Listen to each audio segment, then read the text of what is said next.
নমস্কার, 7 নিউজ নেটওয়ার্কের স্বাগত। আধুনিক জীবনে প্রসাধন এখন প্রতি সেকেন্ডের বিষয় হয়ে দাঁড়িয়েছে। ধনী থেকে নির্ধন, লিঙ্গভেদে প্রত্যেকটি মানুষই এখন অত্যন্ত সচেতন তার রূপ লাবণ্য নিয়ে, যার জন্য সারা বিশ্ব জুড়ে বাড়ছে রাসায়নিক প্রসাধনের ব্যবহার। যদিও উচ্চ স্বরের বিজ্ঞাপন সেই সমস্ত বিপজ্জনক রাসায়নিক, যার মধ্যে মাইক্রোপ্লাস্টিক অন্যতম। সেই মাইক্রোপ্লাস্টিক দিয়ে তৈরি প্রসাধনী ব্যবহার করে নিজেকে সাময়িক সুন্দর দেখে আহ্লাদে আটখানা হচ্ছে, অথচ যার প্রভাবে আমাদের অদূর ভবিষ্যৎ জীবন হয়ে উঠতে পারে বিভৎসতায় ভরা। আর সেই রাসায়নিক প্রসাধনীর বিরুদ্ধে দাঁড়িয়ে আমাদের এই বাংলাতে শুরু হয়েছে বিষ মুক্ত যাপনের এক আন্দোলন, যেখানে বাঁশ, নিম গাছ থেকে তৈরি হচ্ছে টুথব্রাশ, রাসায়নিক ছাড়াই তৈরি হচ্ছে শ্যাম্পু। আর এই বিষমুক্ত পৃথিবী গড়ার স্বপ্ন যারা দেখছেন, তাদের অন্যতম তুহিন মুখার্জি ঠিক কি জানাচ্ছেন শুনব। কেন কারা দিচ্ছে এবং ব্যাপকতা এবং প্রাসঙ্গিকতা এই মুহূর্তে প্রচন্ড ভাবে প্রযোজ্য, প্রচন্ডভাবে অ্যাপ্লিকেবল। আমার নাম তুহিন মুখার্জি। এই মুহূর্তে পরিবেশ মেলার সাথে আমরা যুক্ত হয়েছি মাঠ থেকে রান্নাঘর একটি সংগঠনের পক্ষ থেকে। সংগঠনটা এটি বলতে পারি বাংলায় প্রায় প্রথম দিকে, মানে বিভিন্ন রকম বিকল্প যাপনের সাথে যুক্ত যারা বিভিন্ন রকম সংস্থা, বিভিন্ন রকম ব্যবসায়ী, আমরা সবাই মিলে গত 2 বছর আগে মাঠ থেকে রান্নাঘর ফর্ম করেছিলাম। বছরের মধ্যে 3 এবং 4টি মেলা, যার মধ্যে বিক্রি বাটা, পরস্পরের সঙ্গে যোগাযোগ এবং সচেতনতার এই প্রয়াসটা আমরা শুরু করি, যেটা সচেতনতার দিক দিয়ে এবং বাণিজ্যিকভাবেও প্রচন্ডভাবে সফল। আমাদের প্রত্যেকেই পরস্পরের সাথে হ্যান্ড হোল্ডিং আছে। এটি একটি ইউনিক মেলা, যেখানে আমরা শুধু নিজেদের নয়, অন্যের প্রোডাক্টগুলো নিয়ে প্রমোট করি। কারণ প্রোডাক্টের থেকে আমরা পিছনে চলে যাই যে কেন আমরা এই জিনিসগুলো নিয়ে কাজ করছি, কেন বিষমুক্ত যাপনের দরকার। সেই জন্য নামটা সিলেক্ট করা হয়েছিল মাঠ থেকে রান্নাঘর। ইটস একটা টার্ম যেটা সরাসরি উৎপাদক থেকে চলে আসছে বিক্রেতার কাছে। কারণ সকালবেলা ওঠা থেকে শুরু করে, দাঁত মাজার ব্রাশটা থেকে শুরু করে, টুথপেস্ট থেকে শুরু করে, ব্রেকফাস্টটা, দুপুরের খাবার, যা পরিধেয় এবং রাত্রে ঘুমোতে যাওয়ার আগে যা যা জিনিসপত্রের জিনিস, প্রতিটার মধ্যেই কোনো না কোনো রকম ভাবে বিষমুক্ত জিনিস আছে। তার থেকে রিমুভ করার জন্য দরকার কিছু গ্রোয়ার্স। এই প্রত্যেকটা গ্রোয়ার হাতে হাত মিলিয়ে আমরা মাঠ থেকে রান্নাঘর তৈরি করেছিলাম 2 বছর আগে, এবং এই বছর পরিবেশ মেলার সাথে সংযুক্ত হয়ে শুধু শহর কেন্দ্রিক নয়, আমরা এবার আসতে চাইছি বিভিন্ন মফস্বল এবং গ্রামে, যে কারণে এখানে আমাদের সঙ্গে তো অ্যাপ্লিকেবিলিটি অ্যান্ড যদি আপনি বলেন যে এর প্রাসঙ্গিকতা ভয়ঙ্কর, এবং সেটাই আমরা প্রচেষ্টা চালাচ্ছি। লাভ বাই নেচার আমরা মূলত প্রকৃতি বান্ধব প্রসাধনী নিয়ে কাজ করি, যেটা এই অঞ্চলে মানে বলতে পারে বাংলায় একটু কম, একটু পরে কাজটা শুরু হয়েছে। যেমন আমি আপনাকে একটা প্রোডাক্ট দেখাই। আমি একটি ছোট্ট প্রোডাক্ট আপনার কাছে তুলে ধরছি। এটি একটি শ্যাম্পু। শ্যাম্পু নিয়ে প্রথম কাজ শুরু হয়েছিল ভারতবর্ষের মধ্যে দক্ষিণ ভারতে, কেরালায়। শ্যাম্পু, কমার্শিয়াল শ্যাম্পু, আমি কোনো কোম্পানির নাম নেব না, কমার্শিয়াল শ্যাম্পুর মধ্যে প্রচন্ড পরিমাণে ইনভলভ থাকে মাইক্রোবিডস বা মাইক্রোপ্লাস্টিক।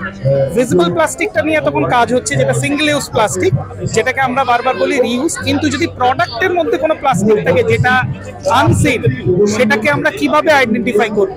হাত ধোয়ার সাবান থেকে শুরু করে শ্যাম্পু, প্রচুর পরিমাণ মাইক্রোপ্লাস্টিক আছে, যেগুলো বারবার ধোয়ার পর চলে যাচ্ছে জলে।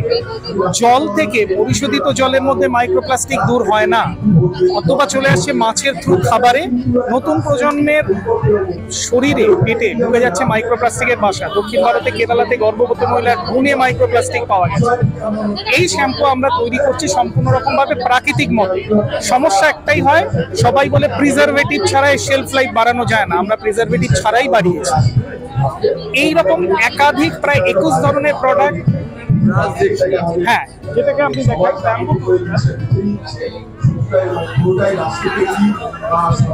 একটা প্লাস্টিক টুথব্রাশ 6 মাস বা 8 মাস পরে যখন আপনি ফেলে দিচ্ছেন, এই প্লাস্টিকটা ডিকম্পোজ হতে লাগে 350 বছর। সারা ভারতের প্লাস্টিক ডাম্পিং এ 7% আসে প্লাস্টিক টুথব্রাশ থেকে।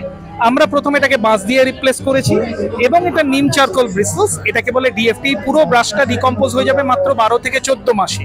এখানে আনা হয়নি, আমরা আরো একটি টুথব্রাশ বার করে ফেলেছি, যার ব্রিসলেস গুলিও বাঁশের, মাত্র 8 মাসের মধ্যে ডিকম্পোজ হয়ে যাবে। জিনিসটি ছোট, এবং তার সাথে যতবার আপনি ব্রাশ করবেন মাইক্রোপ্লাস্টিক যাচ্ছে। তো এরকম ছোট ছোট একাধিক জিনিস যেগুলো আমাদের সচেতনতার লেভেলে নেই, কিন্তু আমরা হয়তো প্রতিদিন ব্যবহার করছি। এইটাই অর্গানিক নিয়ে একটা স্বাভাবিক ধারণা আছে যে অর্গানিক সহজলভ্য নয় দামের দিক দিয়ে বা মানের দিক দিয়ে। সেই কারণেই এই ধরনের একটা সংগঠন তৈরি করা। আমাদের প্রত্যেকেরই শহরে বা গ্রামাঞ্চলে মফস্বলে নিজস্ব ইউনিট আছে। এছাড়াও আমরা এই মেলাগুলোতে আনছি মানুষের কাছে জানতে যে এগুলো আমরা তৈরি করছি। আমরা হয়তো তথাকথিত কোনো শপিং মলে নেই বা কমার্শিয়ালে নেই, কিন্তু আমরা এক্সিস্ট করছি এবং প্রচণ্ডভাবে মানুষের কাছে হাতে পৌঁছে দিচ্ছি, বিভিন্ন রকমভাবে ডেলিভারি করে দিচ্ছি। অ্যাফোর্ডেবিলিটি রাখার জন্যই দরকার প্রত্যেকটা মানুষের কাছে দূর, কারণ তার সাথে economy and scale of production আছে। তো এইটা এমন একটা জায়গায় জানা হয়েছে যেটা কমার্শিয়াল টুথব্রাশের প্রায় কাছাকাছি দাম, মানুষের হাতে পৌঁছে। এবং এর সাথে আমরা স্পেসিফিক করছি, ধরুন এই প্লাস্টিক টুথব্রাশকেও তো আমার কথা অনুযায়ী ফেলে দেবে, সেটাও আমরা নিয়ে নিচ্ছি। তার সাথে আমরা দিচ্ছি একটা পয়েন্ট, প্লাস্টিক টুথব্রাশ যদি আমায় দিয়ে দেয় সেই পয়েন্ট কালেক্ট করে সে আমার প্রকৃতি বান্ধব জিনিস কিনতে পারে।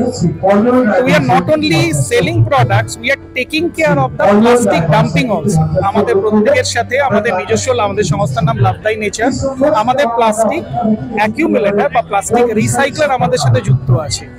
তো একটা পার্টিকুলার সাপ্লাই চেন বা ডাম্পিং চেনের মধ্যে দিয়ে যদি বা রিসাইকেল চেনের মধ্যে দিয়ে যায় তবেই এই প্লাস্টিক দূষণ মানে দূর করা সম্ভব।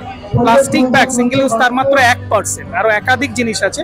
খাবার নিয়ে আপনি একাধিক স্টল দেখবেন যেগুলো বিষমুক্ত খাবারের কথা বলছে। এরকম প্রত্যেকটা জিনিস নিয়ে আমরা কাজ করে চলেছি। আমার নাম তুহিন মুখার্জি, আমাদের সংস্থার নাম লাভ বাই নেচার। আমাদের অপারেটিং ইউনিটটা রুবি অভিষিক্তায়, কিন্তু আমরা বাংলা তথা ধীরে ধীরে ভারতের বিভিন্ন রাজ্য আমাদের প্রোডাক্ট নিয়ে পৌঁছে যাচ্ছি। অবশ্যই সবাইকে অনেক ধন্যবাদ। এইরকম পরিস্থিতি বা এইরকম ফোরাম তো আমরা পাই না বলার জন্য। আপনাদেরকে অনেক ধন্যবাদ এরকম আমাদের সুযোগ দেওয়ার জন্য, যাতে আমরা মানুষের কাছে পৌঁছতে পারি অ্যাজ এ সংস্থা এবং অ্যাজ এ সংগঠন। মাঠ থেকে রান্নাঘর। ধন্যবাদ পরিবেশ মেলাকে। সব মিলিয়ে বিষ মুক্ত যাপন যে সম্ভব তা কিন্তু আমাদের সামনে স্পষ্ট হয়ে গেল এই কথাগুলি শোনার পর। এবার দেখার কবে থেকে আমরা বিশ্বাস করা শুরু করি এই বিষ মুক্ত পৃথিবীর কথা। কারণ বিষের বিজ্ঞাপন অনেক বেশি তারকা খচিত বিষের বিরুদ্ধের বিজ্ঞাপনের চেয়ে। শ্যামল পাল এবং চন্দন সেনগুপ্তের রিপোর্ট 7 এফএক নিউজ নেটওয়ার্ক। এই প্রতিবেদনটি কেমন লাগলো কমেন্ট করে জানাতে কিন্তু একেবারে ভুলবেন না। ভালো লাগলে চ্যানেলটিকে লাইক করুন, সাবস্ক্রাইব করুন, বেল আইকন বাটন অবশ্যই প্রেস করবেন। আপনাদের একটা সাবস্ক্রিপশনও আমাদের জন্য অত্যন্ত মূল্যবান। এবং আমাদের হোয়াটসঅ্যাপ চ্যানেলটিকে ফলো করে আমাদের পাশে থাকবেন। ভালো থাকবেন। জয় হিন্দ।